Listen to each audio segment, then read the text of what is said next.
अखियुनि में थी वेह,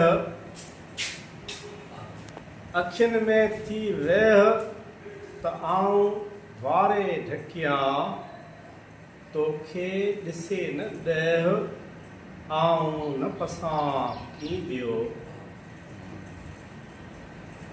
जीअं त असां अॼु ज़िले ठटे जे शहर मीरपुर साकरो में साईं मिठी शेख जे आसण ते ओताक ते साईं अब्दुल मजीद शेख साहब सां गॾु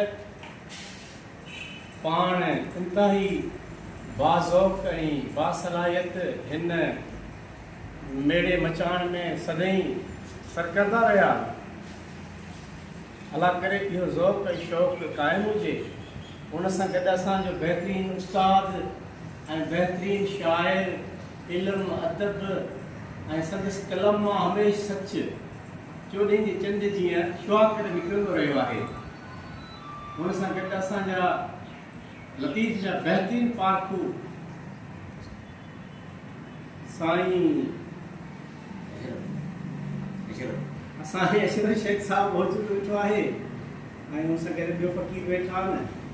असां उमेद था कयूं त साईं असांखे अॼु सुर सामूंडी मां कुझु बैत ॿुधाईंदो, जीअं असां इहा संस महफ़िल सेव करे हिकिड़ो तारीख़ जो हिसो कंदासीं। सो इंशाअल्लाह कुझु बैत सुर सामूंडी मां साईं खे असां पॻे पासे घार आयल सामूंडियुनि जे, पॻे पासे घार आयल सामूंडियुनि जे, विझी जीअं जंजार वञणे जम वञणे ओहे।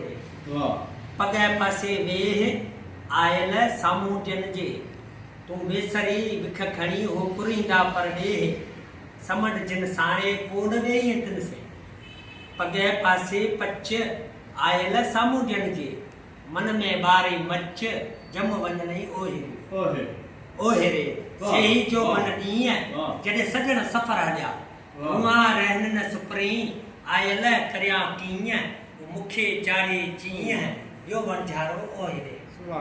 नसे तड़ ओड़ाक, नसे तड़ होड़ाक न वायूं वणझारनि जूं, सतियूं सुपरिन जा अॼु पुण चिकियम चाक, मारी न मूं फेराक पाड़े चुंकिरिन जा। ओढ़ाव्या न वरिया आऊं ते मारी वेण, करे सामूंडी सेण जिसे जाड़ किरायो। पोइ पिटाई तो चए त से सिड़ थे सुपियाऊं, सिड़ थे सुपियाऊं बंदर जे तड़न ते, सिड़ सुबी साजा करे खुआ खयाऊं, वीरकू बहरन में छोड़े छड़ियाऊं, लहरूं लॻियाऊं लुत्फ़ सां लतीफ़ चए। लहरूं लॻियाऊं लुत्फ़ सां लतीफ़ चए। वरी पिटाई सोनी थी पंहिंजो वणझारे थी ॿुधाए त वणझारे जी मां तूं वणझारो मंपलीअ।